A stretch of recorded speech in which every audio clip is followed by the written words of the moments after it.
ഓം ശാന്തി. രാജയോഗ ധ്യാനം മനോബുദ്ധികളെ ഈശ്വരനിലേക്ക് ഏകാഗ്രമാക്കാനുള്ള കലയാണ്. സർവ സദ്ഗുണങ്ങളുടെ സാഗരമായ അനന്തകോടി ശക്തികളുടെ സ്രോതസ്സായ ഭഗവാനിൽ നിന്നും അനന്തമായ ശക്തികളും ഗുണങ്ങളും സ്വയത്തിൽ നിറയുന്നതായി നമുക്ക് അനുഭവം ചെയ്യാൻ കഴിയുന്നത് ധ്യാനത്തിലൂടെയാണ്. ഈശ്വരനെ ധ്യാനിക്കുമ്പോൾ ധ്യാനം എന്ന് പറയുന്നത് ഓർമ്മയാണ്. നമ്മൾ ഭഗവാനെ ഓർമ്മിക്കുമ്പോൾ ഭഗവാൻ നമ്മെ ഓർമ്മിക്കുകയാണ്. നമ്മൾ ഓരോ വ്യക്തികൾക്കും ഭഗവാന്റെ കൂടെ വളരെ വ്യക്തിപരമായ ബന്ധമുണ്ട്. അതിനാൽ നമ്മൾ ഈശ്വരനെ ധ്യാനിക്കുമ്പോൾ ഈശ്വരൻ നമ്മളെയും ഓർമ്മിക്കുന്നു.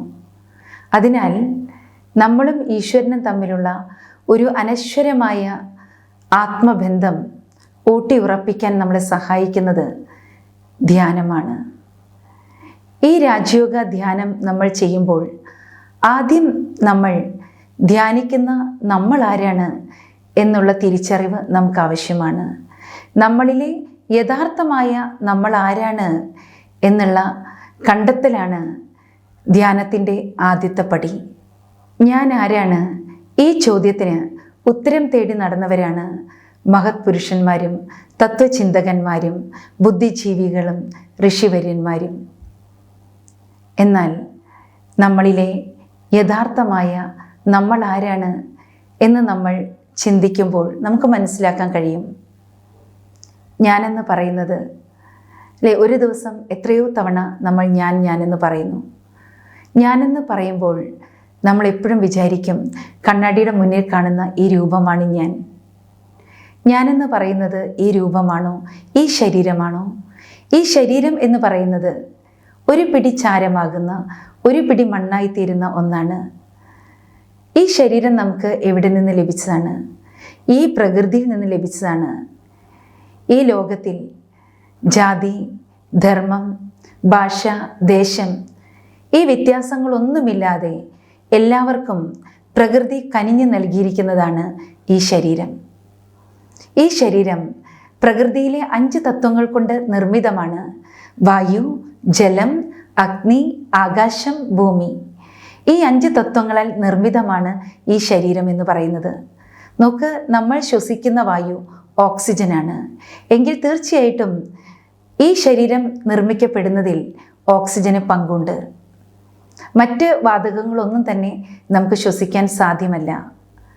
ഓക്സിജൻ മാത്രമേ നമ്മൾ ശ്വസിക്കുന്നുള്ളൂ.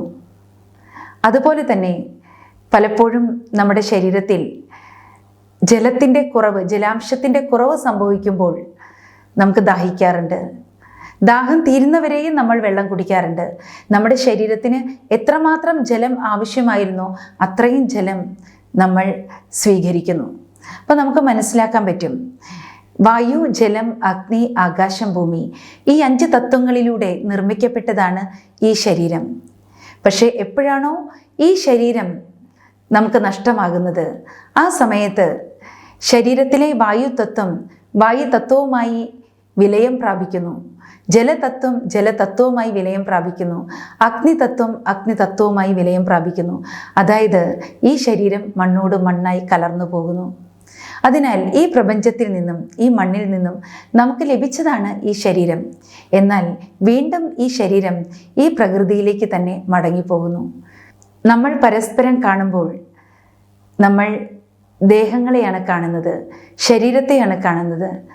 നമ്മൾ കാണുന്ന ഓരോ വ്യക്തികളും ഈ ശരീരം മാത്രമാണോ?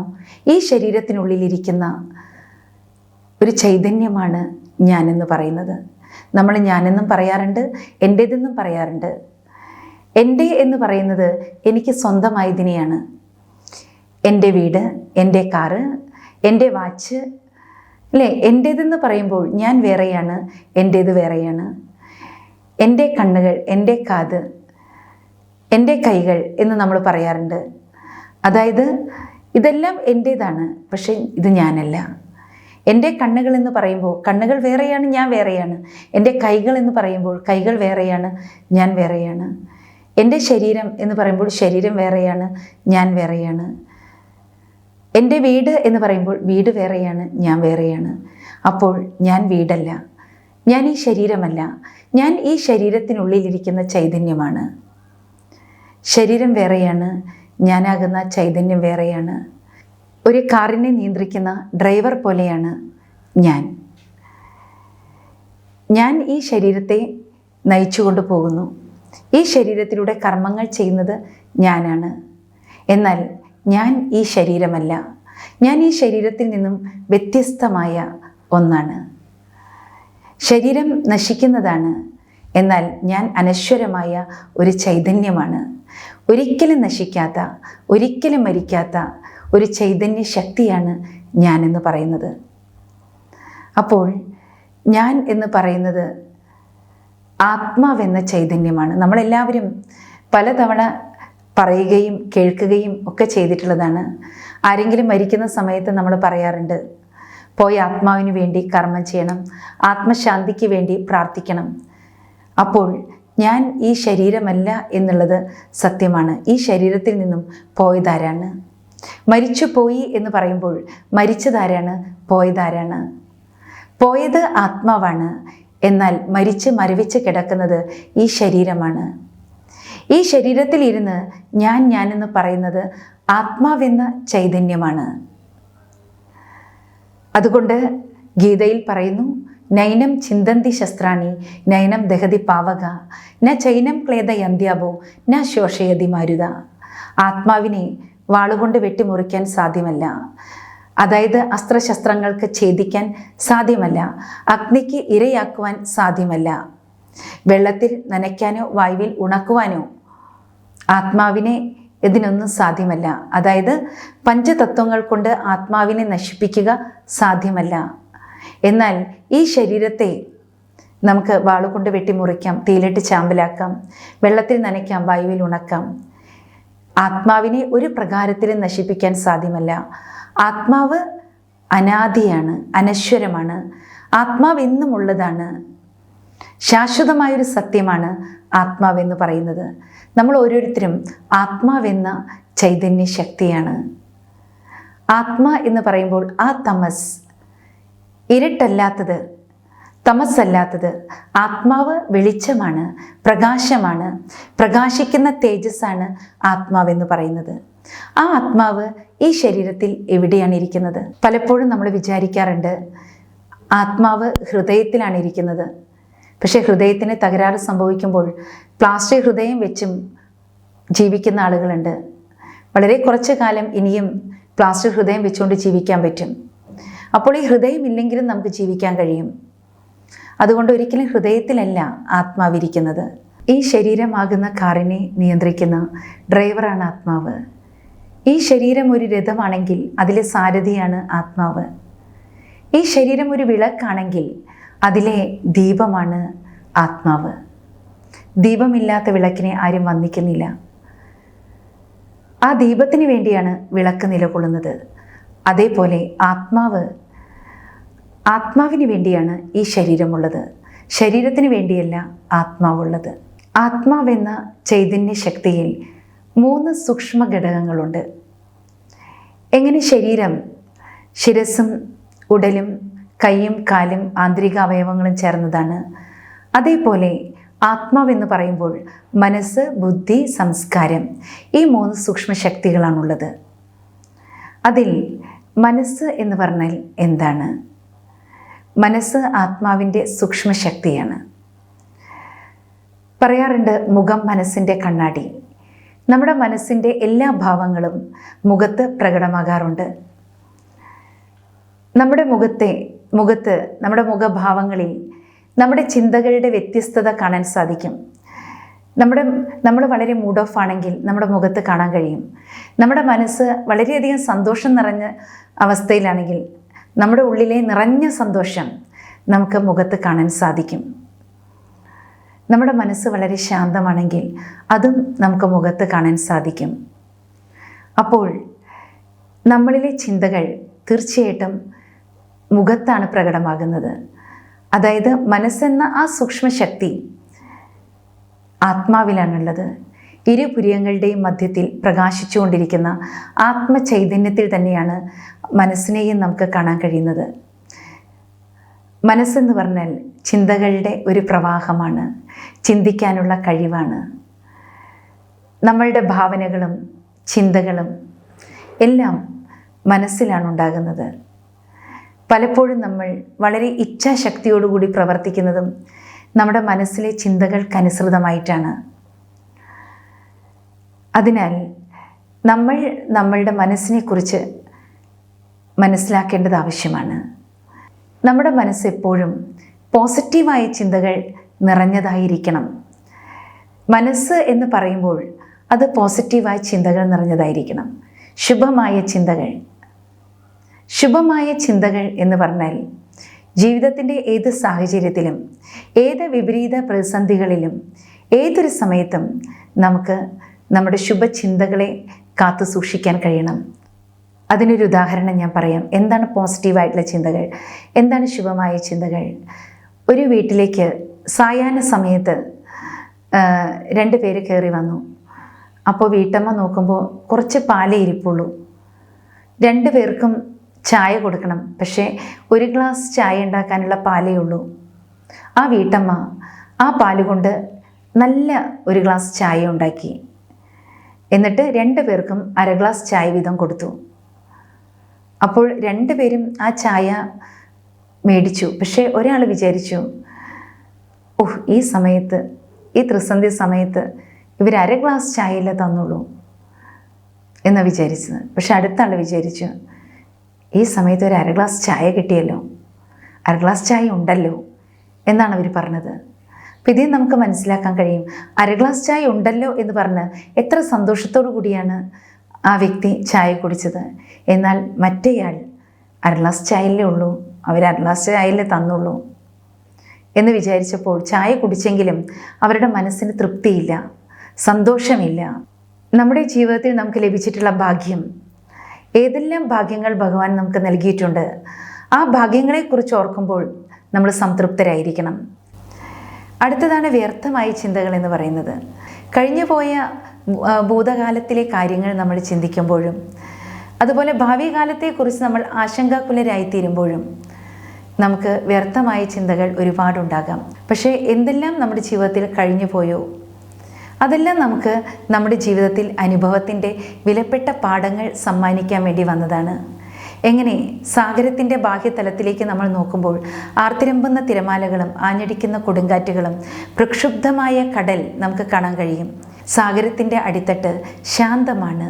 അവിടെ രത്നങ്ങളും വജ്രങ്ങളും വൈഡൂര്യങ്ങളും നമുക്ക് കാണാൻ സാധിക്കുന്നു.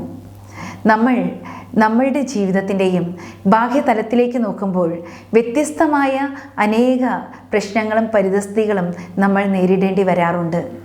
എന്നാൽ ആ പ്രശ്നങ്ങളെല്ലാം വരുന്നത് അനുഭവത്തിൻ്റെ വിലപ്പെട്ട പാഠങ്ങൾ നമുക്ക് സമ്മാനിക്കാൻ വേണ്ടിയാണ്. അതിൽ നിന്നും ആ പാഠങ്ങൾ പഠിച്ചുകൊണ്ട് ജീവിതത്തിൻ്റെ ജൈത്രയാത്രയിൽ നമുക്ക് മുന്നോട്ട് പോകുവാനായി സാധ്യമാകണം. അടുത്തതാണ് ബുദ്ധി. ബുദ്ധി എന്ന് പറയുന്നത് വളരെയധികം സൂക്ഷ്മമായൊരു ശക്തി തന്നെയാണ്. ആത്മാവിൻ്റെ ഘടകമാണ്. പലപ്പോഴും പറയാറുണ്ട്, മസ്തിഷ്കമാണ് ബുദ്ധി, ബ്രെയിനാണ് ബുദ്ധി. മരിച്ചു കിടക്കുന്ന ആൾക്ക് മസ്തിഷ്കമുണ്ട്, പക്ഷേ അവിടെ ബുദ്ധി വർക്ക് ചെയ്യുന്നില്ല. അപ്പോൾ ബുദ്ധി എന്ന് പറയുന്നത് ആത്മാവിൻ്റെ സൂക്ഷ്മശക്തിയാണ്. നമ്മുടെ വാക്കുകളിലൂടെയും നമ്മുടെ കർമ്മങ്ങളിലൂടെയും നമ്മുടെ പെരുമാറ്റത്തിലൂടെയും നമുക്ക് നമ്മളിലെ ബുദ്ധി എന്താണ്, ഒരു വ്യക്തിയുടെ ബുദ്ധി എന്താണ് എന്ന് നമുക്ക് കാണാൻ സാധിക്കുന്നു. ഇന്ന് പല പ്രകാരത്തിലുള്ള ബുദ്ധി കാണാൻ നമുക്ക് കഴിയും. വക്രബുദ്ധി, കുരുട്ടുബുദ്ധി, കുശാഗ്രബുദ്ധി. ഇവിടെ നമുക്ക് വേണ്ടത് ഡിവൈൻ ഇൻ്റലക്റ്റാണ്. വളരെ ശുദ്ധമായ ബുദ്ധി, ദിവ്യമായ ബുദ്ധി. അങ്ങനെയുള്ളൊരു ദിവ്യമായ ബുദ്ധി ആർജിക്കാൻ നമുക്ക് ജ്ഞാനം ആവശ്യമാണ്. നമ്മൾ ദിവ്യബുദ്ധിയുള്ളവരാകണം. കാരണം ജ്ഞാനം എന്ന് പറയുന്നത് ജ്ഞാനസാഗരനായ ഈശ്വരൻ നമുക്ക് പ്രദാനം ചെയ്യുന്നതാണ്. ഭഗവാനിൽ നിന്ന് നമുക്ക് ലഭിക്കുന്നതാണ് ജ്ഞാനം എന്ന് പറയുന്നത്. ജ്ഞാനം എന്തിനു വേണ്ടിയാണ്? വിവേകം നിറഞ്ഞവരായിട്ട് മാറാനാണ്. ശരിക്കും ബുദ്ധി എന്ന് പറഞ്ഞാൽ വിവേചന ശക്തിയാണ്, നിർണയശക്തിയാണ്. നമ്മുടെ മുന്നിൽ വരുന്ന ഏതൊരു കാര്യങ്ങളും വളരെ വിവേകപൂർവം തിരിച്ചറിയാൻ, അതിൽ നല്ലത് എന്താണ്, ചീത്ത എന്താണ്, ശരി എന്താണ്, തെറ്റെന്താണ്, സത്യം എന്താണ്, അസത്യം എന്താണ്, അത് വിവേചിച്ചറിയാനുള്ള ശക്തി നമുക്ക് ആവശ്യമാണ്. എങ്ങനെ ഒരു തട്ടാൻ്റെ അടുക്കൽ സ്വർണം കൊണ്ട് ചെല്ലുമ്പോൾ അതിൻ്റെ മാറ്റ് നോക്കി പറയാറുണ്ട്, അതിലെത്ര തങ്കമുണ്ട്, അതിലെത്ര മറ്റ് ലോഹങ്ങളുടെ കലർപ്പുണ്ട്. അതേപോലെ എത്രമാത്രം നമ്മളിൽ വിവേകശക്തിയുണ്ടോ, വിവേചന ശക്തിയുണ്ടോ, നമ്മുടെ മുന്നിൽ വരുന്ന കാര്യങ്ങളിലെ പോസിറ്റീവും നെഗറ്റീവും നമുക്ക് വളരെ വ്യക്തമായിട്ട് തിരിച്ചറിയുവാൻ സാധിക്കുന്നു എന്നുള്ളതാണ്. വളരെ വിവേകത്തോടെ ചിന്തിക്കാനും കൃത്യമായ തീരുമാനങ്ങൾ എടുക്കാനും നമുക്ക് ജ്ഞാനം ആവശ്യമാണ്. നമ്മുടെ ബുദ്ധിയെ ശുദ്ധമാക്കുന്നത് ജ്ഞാനമാണ്, ആത്മീയ ജ്ഞാനം. സ്വയം ഈശ്വരൻ നമ്മളിലേക്ക് നൽകുന്ന ജ്ഞാനം, അതിലൂടെ നമ്മുടെ ബുദ്ധി ശുദ്ധമാകുന്നു. എത്രമാത്രം നമ്മൾ വിവേകശക്തിയുള്ളവരാണോ അത്രത്തോളം നമ്മുടെ കർമ്മങ്ങളെ ശ്രേഷ്ഠ കർമ്മങ്ങളാക്കി മാറ്റാൻ, സത്കർമ്മങ്ങളാക്കി മാറ്റാൻ നമ്മൾ പ്രാപ്തരാകുന്നു. അടുത്തതാണ് സംസ്കാരം എന്ന് പറയുന്നത്. അല്ലേ, നമ്മളിലെ സംസ്കാരം എന്ന് പറയുന്നത് പറയാറുണ്ട് ആർഷ സംസ്കാരം. ഭാരതത്തിൻ്റെ ആർഷ സംസ്കാരം, നമ്മൾ ആർഷ സംസ്കാരത്തെ ഉൾക്കൊണ്ട് ജീവിക്കേണ്ടവരാണ്. നമ്മളിലെ ആ തനതായ സംസ്കാരം എന്ന് പറയുന്നത് സദ്ഗുണങ്ങളും മൂല്യങ്ങളും നിറഞ്ഞ, ധർമ്മബോധം നിറഞ്ഞ, സത്യവും നന്മകളും നിറഞ്ഞ നമ്മളുടെ സംസ്കാരമാണ്. ഭാരതീയ സംസ്കൃതി, നമ്മുടെ തനതായ സംസ്കാരം.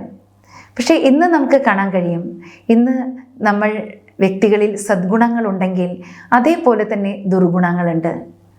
സ്വാർത്ഥത, ദുരഭിമാനം, അഹങ്കാരം, അത്യാഗ്രഹം, വെറുപ്പ്, അസൂയ, പ്രതികാര ചിന്ത, ഇങ്ങനെയുള്ള ദുർഗുണങ്ങൾ കടിമയായിട്ട് മനുഷ്യൻ ഇന്ന് കർമ്മം ചെയ്യാണ്. ചതിയും വഞ്ചനയും എല്ലാം മനുഷ്യൻ കാണിക്കുമ്പോൾ അവിടെയെല്ലാം നമുക്ക് കാണപ്പെടുന്ന ദുഷിച്ച സംസ്കാരമാണ്. എന്നാൽ നമ്മുടെ സംസ്കാരം യഥാർത്ഥത്തിൽ ദുഷിച്ച സംസ്കാരമല്ല. നമ്മൾ സദ്ഗുണങ്ങളുടെ സംസ്കാരമുള്ളവരായിരിക്കണം. ഏതൊരു വ്യക്തിയിലും നന്മകൾ കാണുമ്പോൾ വളരെ സൗമ്യമായ, വളരെ ഉദാരതയുള്ള, വളരെ നിരഹങ്കാരിയായ, വിനയം നിറഞ്ഞ, അങ്ങനെയുള്ള ഒരുപാട് ഗുണങ്ങൾ നിറഞ്ഞ വ്യക്തിത്വം നമ്മൾ കാണുമ്പോൾ നമ്മൾ ആ വ്യക്തിത്വത്തിനെ അംഗീകരിക്കുന്നു. അങ്ങനെയുള്ള ഗുണങ്ങൾ നമ്മൾ ഇഷ്ടപ്പെടുന്നു. എന്നാൽ ഒരിക്കലും ഒരു വ്യക്തി വളരെ സ്വാർത്ഥനാണെങ്കിൽ നമ്മളത് ഇഷ്ടപ്പെടുന്നില്ല. സ്വാർത്ഥതയോടു കൂടിയുള്ള കർമ്മങ്ങൾ, വളരെ അഹങ്കാരത്തോടു കൂടി ചെയ്യുന്ന കാര്യങ്ങൾ, അല്ലെങ്കിൽ അസൂയാലുവായിട്ട് ചെയ്യുന്ന പ്രവർത്തികൾ, പ്രതികാര ചിന്തയിൽ ചെയ്യുന്ന പ്രവർത്തികൾ, അലസതയും ആലസ്യവും നിറഞ്ഞ കർമ്മങ്ങൾ, ഇതൊന്നും നമ്മൾ ഇഷ്ടപ്പെടുന്നില്ല. ഒരിക്കലും മറ്റുള്ളവരിലെ ഈ ദുർഗുണങ്ങൾ നമ്മൾ ഇഷ്ടപ്പെടുന്നില്ല എങ്കിൽ അത് നമ്മളുടെ സംസ്കാരമല്ല. നമ്മുടെ തനതായ സംസ്കാരം, ആത്മാവിൻ്റെ യഥാർത്ഥമായ സംസ്കാരം സദ്ഗുണങ്ങളുടെ സംസ്കാരമാണ്, നന്മകളുടെ സംസ്കാരമാണ്, സത്യത്തിൻ്റെയും ധർമ്മത്തിൻ്റെയും സംസ്കാരമാണ്. ആ സംസ്കാരത്തിലേക്കാണ് നമ്മൾ ഓരോരുത്തരും മടങ്ങി വരേണ്ടത്. അതിന് നമുക്ക് ആധ്യാത്മികമായ ജ്ഞാനം ആവശ്യമാണ്. ഭക്തി മാത്രം പോരാ, ആധ്യാത്മികമായ ജ്ഞാനവും, അല്ലേ? ആ ജ്ഞാനം നിരന്തരം ശ്രവിക്കുമ്പോൾ, ദൈനംദിനം ശ്രവിക്കുമ്പോഴാണ് നമ്മളിൽ പരിവർത്തനമുണ്ടാകുന്നത്. അങ്ങനെ സ്വപരിവർത്തനത്തിലൂടെ വിശ്വത്തിൻ്റെ പരിവർത്തനം നമുക്ക് സാധ്യമാകുന്നു. ലോകത്തിൻ്റെ പരിവർത്തനം നമ്മൾ ഓരോ വ്യക്തികളുടെയും സംസ്കാര പരിവർത്തനത്തിൻ്റെ ആധാരത്തിലാണ്. അതിനാൽ ഉയർന്ന സംസ്കാരമുള്ളവരായി നമ്മൾ മാറണം. എങ്ങനെ? ഈ പ്രപഞ്ചത്തിൻ്റെ രചയിതാവായ ഈശ്വരൻ്റെ സംസ്കാരം എത്ര ഉയർന്നതാണ്! ആ സദ്ഗുണങ്ങളുടെ മഹാസമുദ്രമായിരിക്കുന്ന ഭഗവാന്റെ സംസ്കാരത്തെ ഉൾക്കൊള്ളുന്ന ഒരു വ്യക്തിത്വത്തിലേക്കാണ് നമ്മൾ വരേണ്ടത്. അതുകൊണ്ട് തന്നെയാണ് നമ്മൾ ഭക്തിയിൽ നമ്മുടെ ദേവീ ദേവതകളിൽ 8 കൈകളിൽ 8 ആയുധങ്ങൾ കാണിച്ചിരിക്കുന്നു. ശക്തി സ്വരൂപിണികളായ ദേവികൾ 8 കൈകളിൽ അവരിൽ കാണിച്ചിരിക്കുന്ന 8 ആയുധങ്ങൾ യഥാർത്ഥത്തിൽ അവരിലെ ആത്മീയ ശക്തിയെയാണ് ചിത്രീകരിക്കുന്നത്. അവരത്രയും ശക്തിശാലിയായ ശക്തി സ്വരൂപിണികളാണ് എന്നാണ് നമുക്ക് മനസ്സിലാക്കാൻ കഴിയുന്നത്. അതായത് അസുരന്മാരുടെ ശിരസ് ഛേദിക്കുന്ന ആ ശക്തി സ്വരൂപിണികളായ ദേവികൾ യഥാർത്ഥത്തിൽ കാമം, ക്രോധം, ലോഭം, മോഹം, അഹങ്കാരം, ഈ ദുർഗുണങ്ങളാകുന്ന അസുരന്മാരുടെ ശിരസ് ഛേദിക്കുന്നവരാണ്. അതിനാൽ സദ്ഗുണങ്ങളുടെ ആ സംസ്കാരത്തിലേക്ക്, ആത്മീയ ശക്തികളാൽ സമ്പന്നമായ ആ സംസ്കാരത്തിലേക്ക് നമുക്ക് മടങ്ങി വരുവാനായി സാധിക്കണം. അതാണ് നമ്മുടെ തനതായ സംസ്കാരം. ഇപ്പോൾ നമുക്ക് മനസ്സിലാക്കാൻ സാധിച്ചു മനസ്സ്, ബുദ്ധി, സംസ്കാരം എന്ന് പറയുന്നത് എന്താണ്. ഈ സൂക്ഷ്മശക്തികൾ ആത്മാവിലെ ഘടകമാണ്. ആത്മാവ് സപ്തഗുണങ്ങളുടെ സ്വരൂപമാണ്. അതിലാദ്യത്തെ ഗുണമാണ് ജ്ഞാനം. ജ്ഞാനത്തിൻ്റെ സ്വരൂപമാണ് ആത്മാവ്. അജ്ഞാനം അന്ധകാരമാണ്, ജ്ഞാനം വെളിച്ചമാണ്. വളരെ വിവേകപൂർണമായി കർമ്മം ചെയ്യുവാനുള്ള ശക്തി ആത്മാവിന് ലഭിക്കുന്നത് ജ്ഞാനത്തിലൂടെയാണ്. അതുകൊണ്ട് തന്നെയാണ് തമസോമ ജ്യോതിർഗമയ, അജ്ഞതയുടെ ഇരുട്ടിൽ നിന്നും അറിവിൻ്റെ വെളിച്ചത്തിലേക്ക് നമ്മെ നയിക്കുന്നത് ഈശ്വരനാണ്. അജ്ഞാനം ഒരിക്കലും നമ്മുടെ വ്യക്തിത്വമല്ല. അജ്ഞാനത്തിലൂടെയാണ് നമ്മളിൽ എല്ലാ ദുർഗുണങ്ങളും പ്രവേശിച്ചത്. അതിനാൽ ജ്ഞാനത്തിൻ്റെ സ്വരൂപമാണ് ആത്മാവ്. അതുകൊണ്ട് തന്നെ എപ്പോഴും കൂടുതൽ കൂടുതൽ അറിവുകൾ ആർജിക്കുവാനായി നമ്മൾ തൽപരരാണ്. എന്നാൽ ആധ്യാത്മികമായ ജ്ഞാനമാണ് ആത്മാവിനെ ഉയർത്തുന്നത്. ആ ജ്ഞാനത്തിൻ്റെ സ്വരൂപം നമ്മളായിത്തീരുമ്പോൾ സദ്വിവേകം നമുക്ക് ലഭ്യമാകുന്നു. അടുത്ത ഗുണം പവിത്രതയാണ്. എത്രമാത്രം ജ്ഞാനം നമ്മുടെ വ്യക്തിത്വമായി തീരുന്നുവോ, സ്വരൂപമാകുന്നുവോ, ഒപ്പം നമ്മളിൽ പവിത്രതയാകുന്ന ഗുണവും വന്നു ചേരുന്നു. പവിത്രത ആത്മശുദ്ധിയാണ്, ഹൃദയശുദ്ധിയാണ്. ഒരു ചൊല്ലുണ്ട്, ക്ലെൻലിനെസ് നെക്സ്റ്റ് ടു ഗോഡ്ലിനെസ്. ഈശ്വരൻ്റെ സമീപതയിലേക്ക് നമ്മളെ കൂട്ടിക്കൊണ്ടു പോകുന്നത് നമ്മുടെ മനസ്സിൻ്റെ ശുദ്ധിയാണ്. അതുകൊണ്ട് തന്നെയാണ് നമ്മൾ ചുറ്റുപാടുമുള്ള വ്യക്തികളുടെ സമ്പർക്കത്തിലേക്ക് പോകുമ്പോൾ നമ്മൾ എപ്പോഴും നമ്മുടെ ഉള്ളിലും പുറത്തും ശുദ്ധമായിരിക്കണം. നമ്മുടെ ചിന്തകളും നമ്മുടെ വാക്കുകളും സമാനമായിരിക്കണം, ഒരുപോലെയായിരിക്കണം. നമ്മുടെ ചിന്തകളും നമ്മുടെ കർമ്മങ്ങളും ഒരുപോലെയായിരിക്കണം. എന്താണോ മനസ്സിലുള്ളത് അത് തന്നെയായിരിക്കണം വാക്കുകളിലും, അത് തന്നെയായിരിക്കണം കർമ്മങ്ങളിലും പ്രതിഫലിക്കേണ്ടത്. അടുത്ത ഗുണം സ്നേഹമാണ്. എവിടെയാണോ ജ്ഞാനമുള്ളത്, സദ്വിവേകമുള്ളത്, പവിത്രതയുള്ളത്, അവിടെ തീർച്ചയായും നമ്മളിൽ സ്നേഹം പ്രതിഫലിക്കും. കറകളഞ്ഞ ശുദ്ധമായ സ്നേഹം, നിസ്വാർത്ഥമായ സ്നേഹം, അതാണ് ഇന്ന് എല്ലാവരും ആഗ്രഹിക്കുന്നത്. അതുകൊണ്ട് തന്നെ പറയാറുണ്ട്, സ്നേഹം കൊടുക്കുമ്പോഴാണ് നമുക്ക് സ്നേഹം ലഭിക്കുന്നത്. നമ്മളെപ്പോഴും നമ്മുടെ സമ്പർക്കത്തിൽ വരുന്നവർക്ക് നിർലോഭം, നിസ്വാർത്ഥമായ സ്നേഹം പകരേണ്ടവരാണ്. അടുത്തത് ശാന്തിയാണ്. പവിത്രതയും സ്നേഹവും എവിടെയുണ്ടോ അവിടെ തീർച്ചയായും ശാന്തിയുണ്ട്. കാരണം സുഖത്തിൻ്റെയും ശാന്തിയുടെയും ജനനിയാണ് പവിത്രത എന്നാണ് പറയാറുള്ളത്. അതുകൊണ്ട് പവിത്രതയുള്ളിടത്ത് തീർച്ചയായും ശാന്തിയുമുണ്ട്. ശാന്തി ആത്മാവിൻ്റെ സ്വധർമ്മമാണ്, നമ്മുടെ സ്വതസിദ്ധമായ നേച്ചറാണ്. സാഹചര്യത്തിൻ്റെ സമ്മർദ്ദങ്ങളിൽ പലപ്പോഴും നമ്മൾ ദേഷ്യപ്പെടാറുണ്ട്, ചൂടാകാറുണ്ട്. എന്നാൽ നമ്മൾ ഓരോരുത്തരുടെയും, നമ്മൾ ഓരോ ആത്മാക്കളുടെയും സ്വതസിദ്ധമായ വ്യക്തിത്വം, തനതായ വ്യക്തിത്വം ശാന്തിയാണ്. ശാന്തിയാണ് നമ്മളുടെ പ്രകൃതം, ശാന്തിയാണ് ആത്മാവിൻ്റെ സ്വധർമ്മം. അടുത്തത് സുഖം. സുഖം ആത്മാവിൻ്റെ ഗുണമാണ്. ഇന്ന് ഭൗതിക വസ്തുക്കളിലും ബാഹ്യലോകത്തിലും മനുഷ്യൻ സുഖത്തെ തേടി പോകുന്നു. എന്നാൽ സുഖം ഒരിക്കലും പുറത്തുനിന്ന് ലഭിക്കുന്നതല്ല, അത് ആന്തരികമാണ്, അത് നമ്മളുടെ ഉള്ളിലാണ്. സുഖം ആത്മാവിൻ്റെ തനതായ സ്വരൂപമാണ്. ഇന്ദ്രിയങ്ങൾക്കതീതമായ സുഖം ആത്മാവിന് അനുഭവം ചെയ്യാൻ കഴിയുന്നു. എന്നാൽ മനുഷ്യൻ ഇന്ന് ഇന്ദ്രിയങ്ങളിലൂടെയുള്ള സുഖം അന്വേഷിക്കുകയാണ്. അടുത്തതാണ് ആനന്ദം. ആത്മാവ് സച്ചിദാനന്ദ സ്വരൂപമാണ്. ആത്മാവ് തൻ്റെ സത്യസ്വരൂപത്തിലിരിക്കുമ്പോൾ അവിടെ ആനന്ദം അനുഭവമാകുന്നു.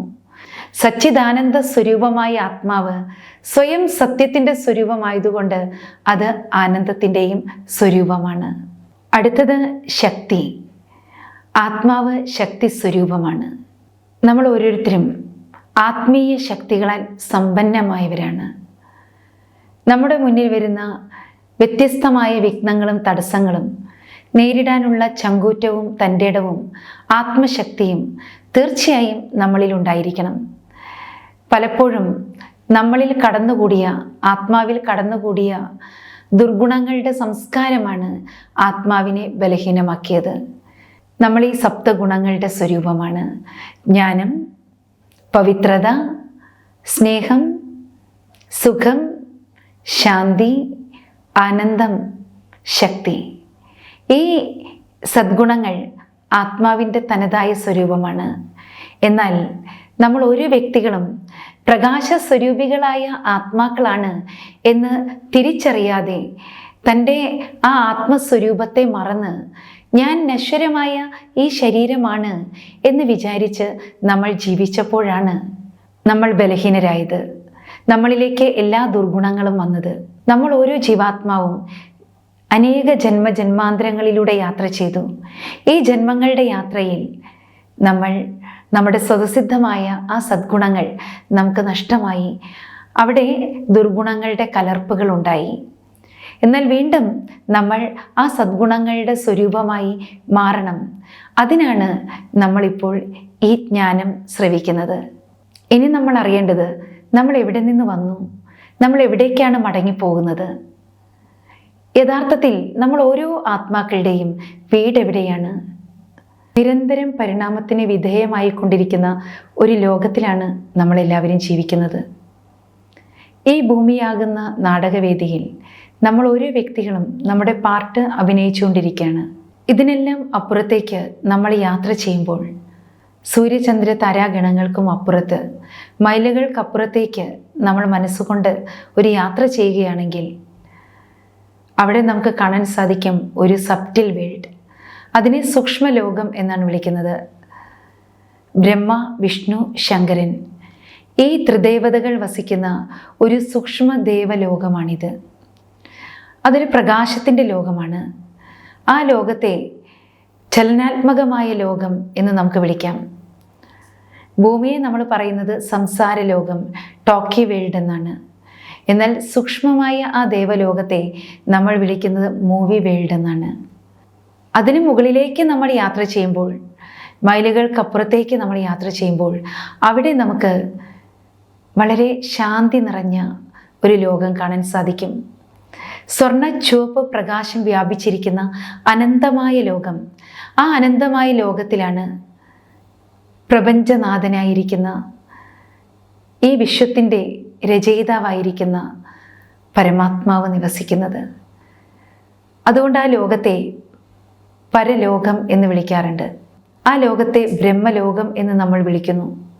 സ്വർണ്ണച്ചുവപ്പ് പ്രകാശം വ്യാപിച്ചിരിക്കുന്ന ആ അനന്തമായ ലോകത്തെ മുസ്ലിമുകൾ ഏഴാം ആകാശം എന്ന് വിളിക്കാറുണ്ട്.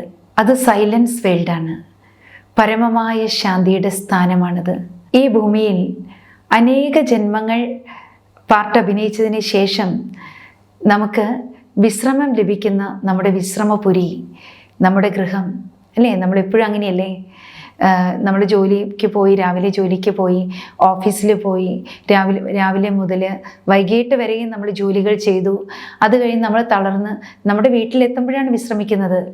അതേപോലെ നമ്മൾ എല്ലാ ജീവാത്മാക്കളും ഇവിടെ ഒരുപാട് ജന്മങ്ങളുടെ യാത്ര ചെയ്ത്, പാർട്ട് അഭിനയിച്ച്, ഒരുപാട് കർമ്മങ്ങൾ ചെയ്ത് എപ്പോഴാണോ ഈ സൃഷ്ടി നാടകം തീരുന്നത്, സത്യയുഗം, ത്രേതായുഗം, ദ്വാപരയുഗം, കലിയുഗം, ഈ 4 യുഗങ്ങളടങ്ങിയ ഈ കാലചക്രം പൂർത്തിയാകുമ്പോൾ നമ്മളെല്ലാവരും നമ്മുടെ വീട്ടിലേക്ക് മടങ്ങിപ്പോകുന്നു.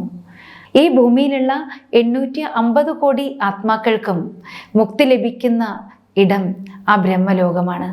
ഈ ലോകത്തെ ആത്മലോകം എന്ന് വിളിക്കും, കാരണം ഇത് ആത്മാക്കളുടെ ലോകമാണ്. നിർവാണധാമം എന്ന് വിളിക്കും, കാരണം ഈ ലോകത്തിലെ ശബ്ദങ്ങൾക്ക് അവിടെ എത്തിച്ചേരാൻ കഴിയില്ല. അത് നിശബ്ദതയുടെ ലോകമാണ്. ആ നിശബ്ദതയുടെ ലോകത്തിൽ നിന്നാണ് നമ്മളെല്ലാവരും ഈ ഭൂമിയിൽ വന്ന് പാർട്ട് അഭിനയിക്കുന്നത്. ഈ ലോകത്തുള്ള 850 കോടി ആത്മാക്കളും ഈ സൃഷ്ടി നാടകം തീർന്ന് വീട്ടിലേക്ക് മടങ്ങിപ്പോകുന്നു. ഈ ലോകമാണ് നമ്മുടെ സ്വന്തം വീട്. കുറേ കാലത്തിന് ശേഷം സ്വന്തം വീട്ടിലേക്ക് മടങ്ങിപ്പോകുമ്പോൾ എത്ര സന്തോഷമായിരിക്കും. ഇത് പരമമായ ക്ഷേത്രമാണ്. കാരണം സ്വയം ഈശ്വരൻ നിവസിക്കുന്ന സ്ഥാനമാണിത്. ഈ പരമമായ ക്ഷേത്രത്തിലേക്ക് നമുക്ക് നമ്മുടെ സങ്കല്പങ്ങളിലൂടെ ഒരു തീർത്ഥയാത്ര ചെയ്യാം. ഓം ശാന്തി.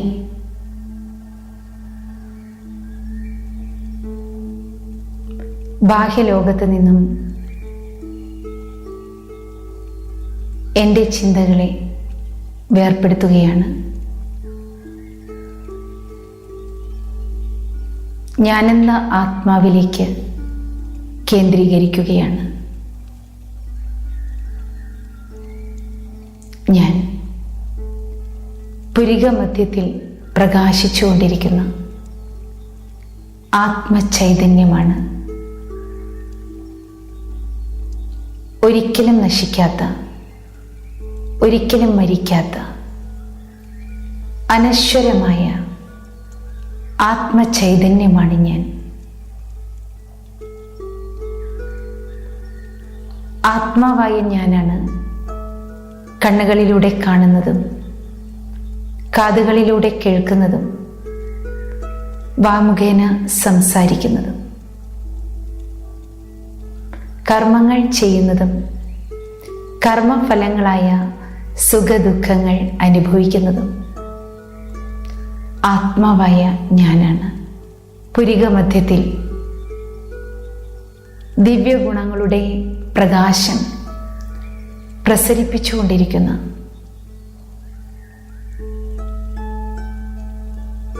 ഒരു ദിവ്യ നക്ഷത്രമാണ് ഞാൻ. ദിവ്യപ്രകാശമാണ് ഞാൻ. എനിക്ക് ചുറ്റും പ്രസരിച്ചുകൊണ്ടിരിക്കുന്ന ആ ദിവ്യഗുണങ്ങളുടെ പ്രകാശത്തിൽ ഞാൻ നിമഗ്നമാവുകയാണ്.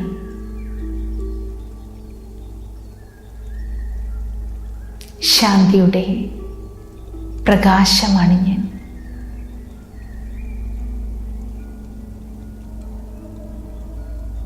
സത്യത്തിൻ്റെ പ്രകാശമാണ് ഞാൻ. ആനന്ദത്തിൻ്റെ പ്രകാശമാണ് ഞാൻ. പവിത്രതയുടെ പ്രകാശസ്വരൂപമാണ് ഞാൻ.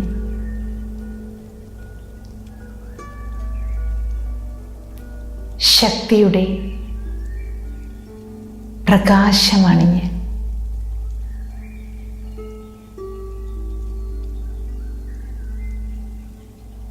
സ്നേഹത്തിൻ്റെ പ്രകാശമാണ് ഞാൻ.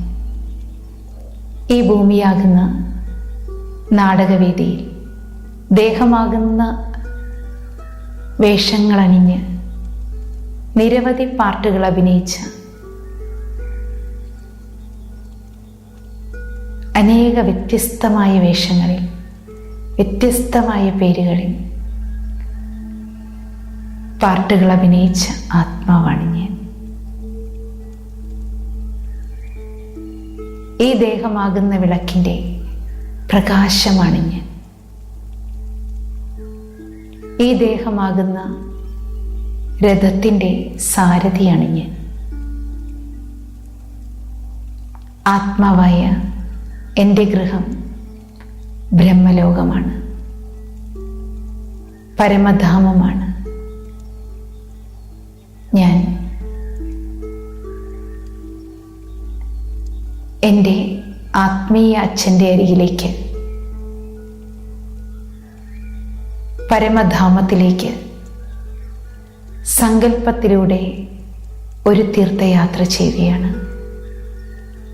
സൂര്യൻ, ചന്ദ്രൻ, താരാഗണങ്ങൾക്കും അപ്പുറത്തുള്ള ആ ലോകത്തിലേക്ക്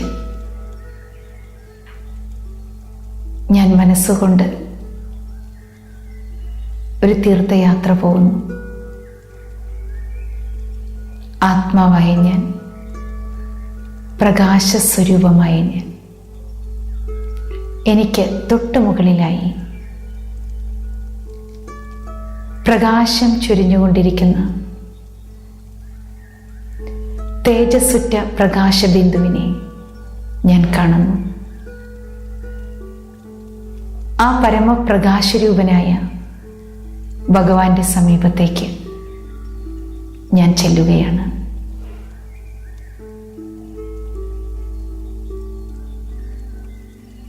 സത്യം ശിവം സുന്ദരനായ ഭഗവാന്റെ അരികത്ത് ഞാൻ ചെന്നിരിക്കുകയാണ്.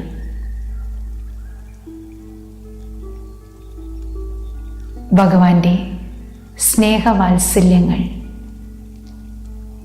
ഭഗവാൻ എന്നിലേക്ക് ചൊരിയുകയാണ്. സ്നേഹസമുദ്രമായ ഭഗവാന്റെ സാഗരം പോലെ നിറഞ്ഞ സ്നേഹം ഭഗവാൻ ആത്മാവായ എന്നിലേക്ക് ചൊരിയുകയാണ്. ഞാൻ പരമാത്മാ സ്നേഹത്തിന് പാത്രമായിരിക്കുന്ന ഭഗവത് സന്താനമാണ്. ഞാൻ എത്ര ഭാഗ്യശാലിയാണ്. ഞാൻ ഭഗവാന്റെ പൊന്നോമന സന്താനമാണ്.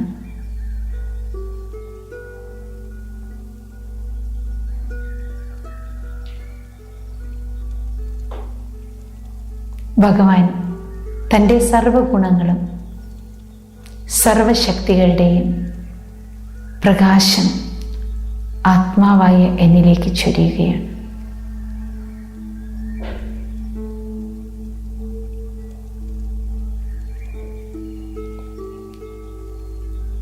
ഞാൻ ആ പ്രകാശത്തിൻ്റെയും ശക്തിയുടെയും സാഗരത്തിൽ ആറാടുകയാണ്. ഭഗവാനിൽ നിന്നും എന്നിലേക്ക് നിറയുന്ന ആ ഗുണങ്ങളും ശക്തികളും, ആ പ്രകാശസാഗരം എന്നിൽ നിന്നും താഴെ ഭൂമിയിലേക്ക്, അനന്തമായ പ്രപഞ്ചത്തിലേക്ക്, സർവചരാചരങ്ങളിലേക്ക് നിറയുന്നു.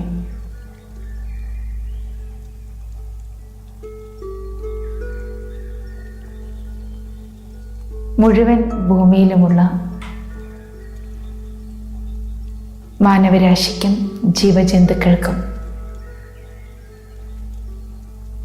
പക്ഷിമൃഗാദികൾക്കും സസ്യലതാദികൾക്കും ശാന്തിയും സുഖവും സമാധാനവും ലഭിക്കുന്നു. ഓരോ മനസ്സുകളിലും പരമാത്മാ ശക്തികൾ നിറയുന്നു. സർവശക്തിവാന്റെ ശക്തികൾ നിറയുന്നു. ഓരോ മനസ്സുകളും ശക്തിശാലിയാകുന്നു.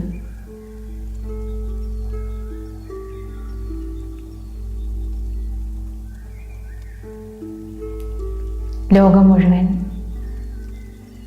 ശാന്തിയും സമാധാനവും നിറയുന്നു.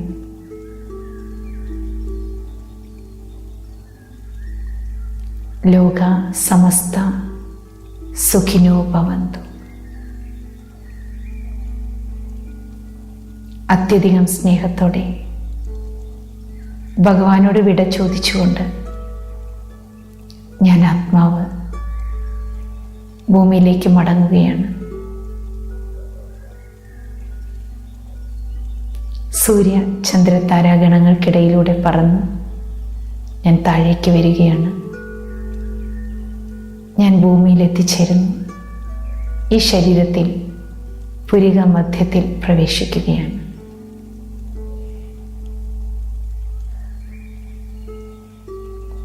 ഞാൻ ഈശ്വരീയ ശക്തികളാൽ സമ്പന്നമായ ഭഗവാന്റെ സ്നേഹവാത്സല്യങ്ങൾക്ക് പാത്രമായ ഭാഗ്യശാലിയായ ഭഗവത് സന്താനമായ ആത്മാവാണ്. ഓം